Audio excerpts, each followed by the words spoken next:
আজকে আলোচনা করব এমিল দুর্কহেইমের আত্মহত্যা তত্ত্ব।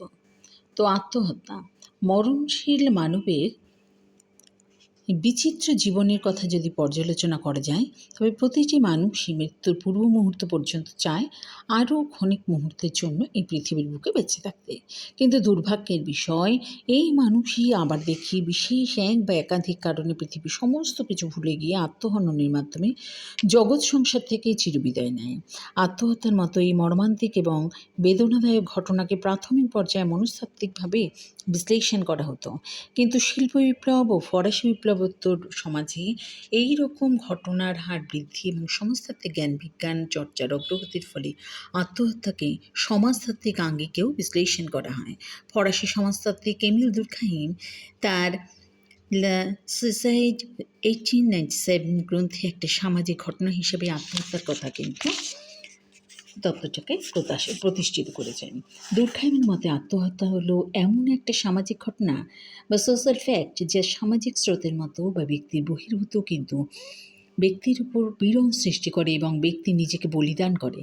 তিনি কতকগুলো কারণে এই তত্ত্বটির প্রকাশে আগ্রহ প্রকাশ করেছেন, যেমন আত্মহত্যার ব্যাখ্যা বা ধারণা তুলনামূলকভাবে সহজ সরলভাবে ব্যাখ্যা করা যেতে পারে।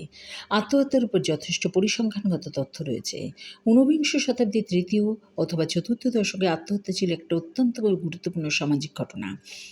এছাড়াও সমাজতত্ত্বকে শিক্ষার জগতে এক সম্মানজনক আসনে প্রতিষ্ঠার উদ্দেশ্যে তিনি বিষয়টিকে অনুশীলন করেছেন, এবং এক্ষেত্রে একটি বিষয় উল্লেখযোগ্য যে তিনি একটি গোষ্ঠীর সঙ্গে অপর গোষ্ঠীর এবং এক সময়ের সাথে ভিন্ন সময়ের আত্মহত্যার হারের তারতম্য ব্যাখ্যার উপর বেশি গুরুত্ব দিয়েছেন।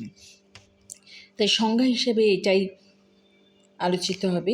এছাড়াও এই আত্মহত্যার বা যে সামাজিক সংহতি এবং নিয়ন্ত্রণের মাত্রা হ্রাস বৃদ্ধির উপর ভিত্তি করে আত্মহত্যাকে এই 4টি ভাগে তিনি বিভক্ত করেছেন: আত্মকেন্দ্রিক আত্মহত্যা, পরার্থকেন্দ্রিক আত্মহত্যা, বিধিশূন্য আত্মহত্যা, অদৃষ্টবাদী আত্মহত্যা।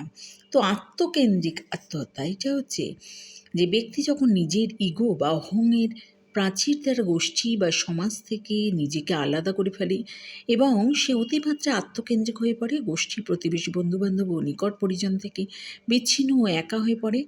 পারিবারিক বন্ধন যখন শিথিল হয়ে পড়ে, সেই অবস্থায় একাকিত্ব, হতাশা, বেদনা ও লাঞ্ছনা তার জর্জরিত হয়ে নিজেকে শেষ করার প্রবণতা করে তোলে। এই অবস্থায় সে আত্মহত্যার মাধ্যমে মূল্যহীন জীবনের অবসান ঘটায়। এইভাবে নানান রকম কথা এক্ষেত্রে বলা হয়েছে। এছাড়া হচ্ছে পরার্থকেন্দ্রিক আত্মহত্যা। এই প্রসঙ্গে এই যে পরার্থকেন্দ্রিক আত্মহত্যা, এই পরার্থকেন্দ্রিক আত্মহত্যাকে আবার দুর্কহেইম 3টে ভাগে ভাগ করেছেন। এগুলো হচ্ছে পরপর আলোচনা করা হয়েছে, যে প্রকট আত্মহত্যা, ব্যতিক্রমী পরার্থকেন্দ্রিক আত্মহত্যা ইত্যাদি ইত্যাদি। আচ্ছা, এবারে এসে বিধিশূন্য আত্মহত্যা। এটাকেও এইভাবেই দুর্কহেইম আলোচনা করেছেন। এরপরে হচ্ছে অদৃষ্টবাদী আত্মহত্যা, এটাও আবার সমালোচিত হয়েছে। তাই আজকের আলোচনা প্রসঙ্গে বলি, এমিল দুর্কহেইমের আত্মহত্যা সম্পর্কে আজকে আলোচনা হলো।